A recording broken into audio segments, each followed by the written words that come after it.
going to be reading Curious George, Buttes and Igloo. It was a beautiful winter morning. George was up early. Next door, his friend Bill was up too. Bill was building a house out of snow. It's called an igloo. Igloo, Bill said. I'm going to sleep in it tonight. George wanted to help. He also wanted to sleep in the igloo. It would be a lot of fun.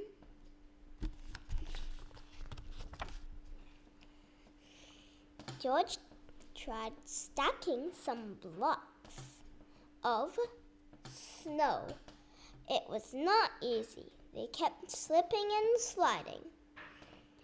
First, you make a circle in the snow, said Bill. The snow blocks go around the circle. This makes a sturdy base for more snow blocks to go on top.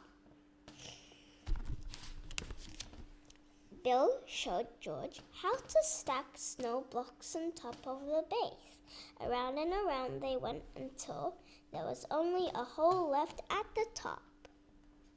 The last piece is called the keystone, Bill said. It keeps all the other snow blocks in place. You have to fill in all the cracks, Bill said. This keeps the igloo nice and warm inside. They smoothed out the snow blocks. Bill and George filled all the spaces with snow. George was impressed, but Bill's igloo was a little small.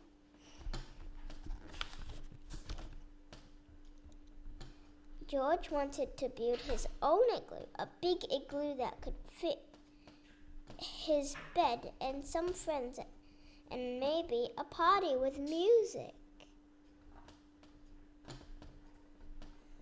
George got to work. This time he made the circle bigger.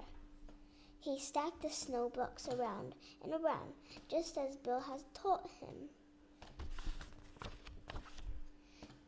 George worked on his igloo until the sun went down. It was a big igloo. It even had a window, but George was tired. Monkey. He did not have time to fill all the cracks with snow. The man with the yellow hat helped move George's warm bed into the igloo. George bundled up and went to sleep. Soon George woke up. He was very cold. The window was drafty. The cracks were letting the cold air in.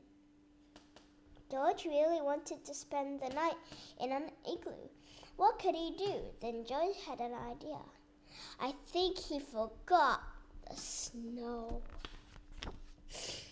The man had told George to come inside if he got cold, so George worked quickly and built a new igloo in his living room. It was nice and warm inside the house. Oh, I remember this. What do you think was happening? Melt! No melt. That's right. He crawled into his new igloo and went to sleep again. The living room was the perfect temperature for sleeping, but it was too warm for a house made of snow. George's indoor igloo began to melt.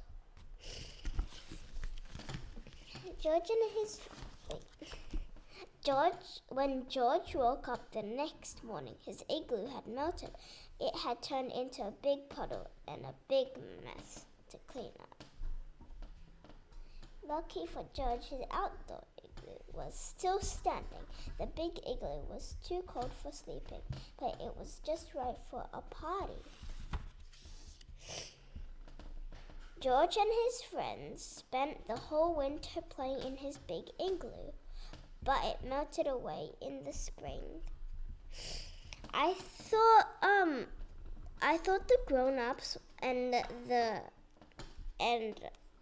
man with the yellow hat couldn't fit because it was like a little bit small, but I can't believe they could still fit in. Bye everyone. I hope you enjoyed this video with Sleepy Cookie.